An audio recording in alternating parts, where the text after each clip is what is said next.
morning began like any other, but something in the air felt heavier, as though the world had paused just long enough to whisper that a storm was coming. The small coffee shop on the corner of Maple and 3rd was still waking up. The scent of freshly ground beans drifting through the quiet streets of Portland. Inside, under the soft glow of hanging Edison bulbs, Grace Miller wiped down the wooden counter with the practiced rhythm of someone who had learned to carry pain while pretending everything was fine. But that morning, before the sun had fully risen, before the first customer pushed open the glass door, Grace felt a strange tug in her chest, a feeling she couldn't name. She didn't know it yet, but her life was about to change with something as small and simple as a folded piece of paper in a tip jar. Something written by someone she thought she had lost forever. If you believe in kindness, forgiveness, and second chances, don't forget to like, comment, share, and subscribe. It helps stories like this reach more people who need them. Grace had worked at Harvest Brew Cafe for nearly 2 years, ever since the accident that had shattered everything she believed her future would be. She'd once dreamed of becoming a traveling photographer, living out of a suitcase, capturing the world through the lens her grandfather had given her. But those dreams had caught fire the morning her younger brother Ethan had left the house after a terrible argument between them. An argument Grace replayed in her mind 1,000 times. Words she wished she could take back, moments she wished she could redo. Ethan had stormed out, got into his old car, and never made it home. The police found the wreck on a deserted highway 2 hours later. A drunk driver had veered into his lane, sending his car tumbling into a ravine. Ethan had survived the first impact, the officer said, but succumbed to internal injuries on the way to the hospital. Grace still remembered how the phone slipped from her hand, how the world blurred, how the guilt sank its claws into her and never let go. After his funeral, she lost herself. Nights disappeared into endless grief. Days blurred into insomnia and regret. Her parents grew distant, drowning in their own pain.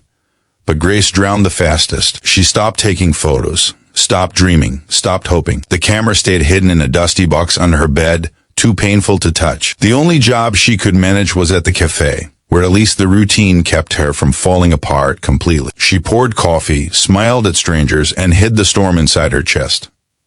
Months passed, then years. The world changed around her while she remained suspended in grief.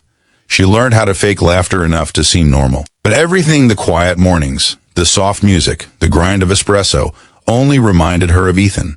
He had loved coffee shops. He used to sit in them for hours sketching in his notebook, dreaming of becoming a tattoo artist. Sometimes Grace imagined Ethan walking through the cafe doors, smiling, telling her everything was okay. She imagined him leaving a note in her tip jar, the way he used to sneak encouraging messages into her camera bag. Keep smiling, sis. The world needs your light. But wishing didn't bring people back. By the time winter settled over Portland, Grace had learned to live with the ache, the kind that lingered like a bruise that never fully healed. She didn't expect anything extraordinary. She didn't believe in signs anymore.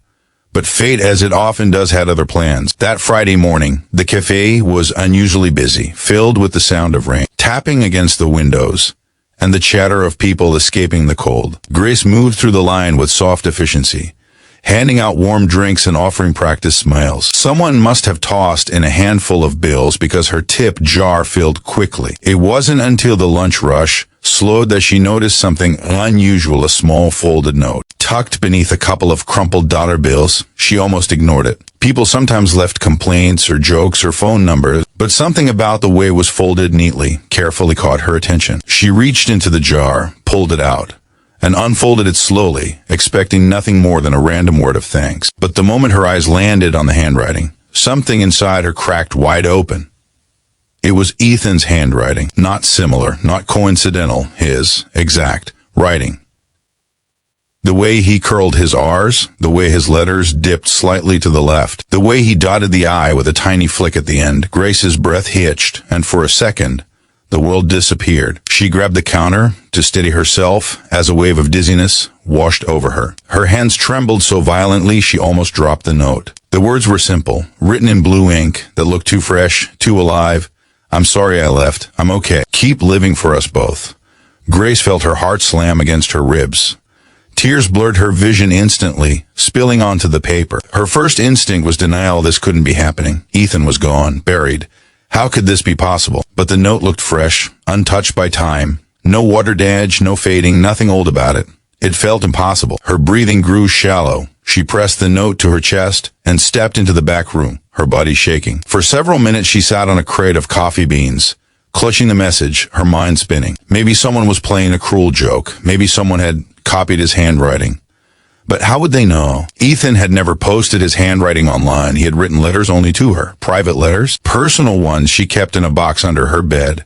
No one else had ever seen them. The more she stared at the note, the more her heart warred between belief and disbelief. She carried the note with her the rest of the day, checking it every few minutes as though it might disappear. If she blinked too long, customers came and went. Rain fell and stopped. The afternoon light shifted across the cafe floor. But Grace couldn't shake the feeling that something supernatural had brushed against her life. When she finally clocked out and walked home through the cold air, the note stayed in her fist, warm and damp from her grip. The streets glowed with streetlights reflecting off wet pavement. Cars passed in streaks of color. But Grace couldn't focus on anything except the message. That night she sat on her bed, pulled out Ethan's old letters, and compared every curve, every stroke.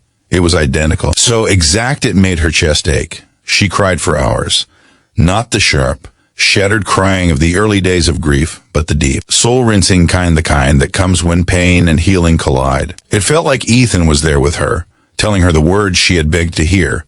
But the mystery only deepened. Who put the note there? Why today? Why now? The next morning, she showed the note to her manager, Linda, a warm middle-aged woman who had always looked after her. Linda's eyes widened when she saw it, and she admitted that she'd seen a man placing something in the jar just minutes before Grace found it. But she hadn't gotten a clear look. He wore a dark hoodie, kept his head down, and left quickly. Nothing about him resembled Ethan.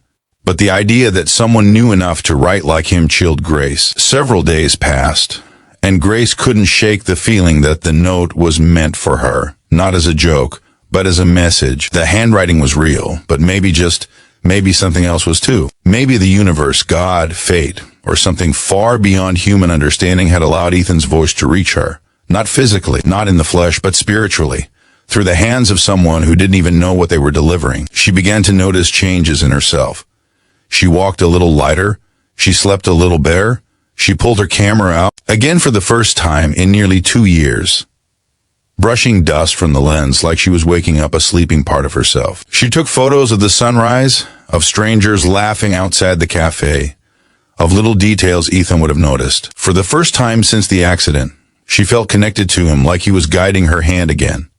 Weeks went by. Grace began rebuilding relationships with her parents, visiting them more often, talking about Ethan, not with agony, but with warmth. They noticed something healing inside her, something glowing faintly after years of darkness. They never learned about the note. Grace kept it close, tucked in her wallet like a small heartbeat she carried everywhere. Then one morning, about a month after the mysterious message appeared, Grace returned to work early. The sky was still dim, a soft fog hugging the streets. As she approached the cafe door, she noticed a figure standing across the road, leaning against a lamppost. A man not young, not old, wearing a simple gray hoodie.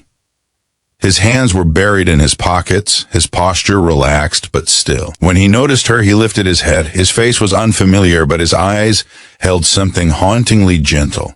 Grace froze. Her pulse quickened. The man didn't move closer. He simply gave her a slow, soft nod, the kind Ethan used to give her before leaving the house when he didn't want to wake her. A quiet, reassuring nod. Then, without a word, he turned and walked away down the misty street.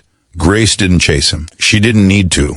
Something deep inside her knew. Some people come into our lives to deliver a message they may never understand. Some souls cross paths with purpose and disappear just as quietly. Some things can't be explained, and maybe they aren't meant to be. Grace went inside, breathing deeply, feeling more whole than she had in years. She didn't know who the man was, or how he had gotten Ethan's handwriting. She didn't know if he was inspired, guided, or simply had no idea what he had done.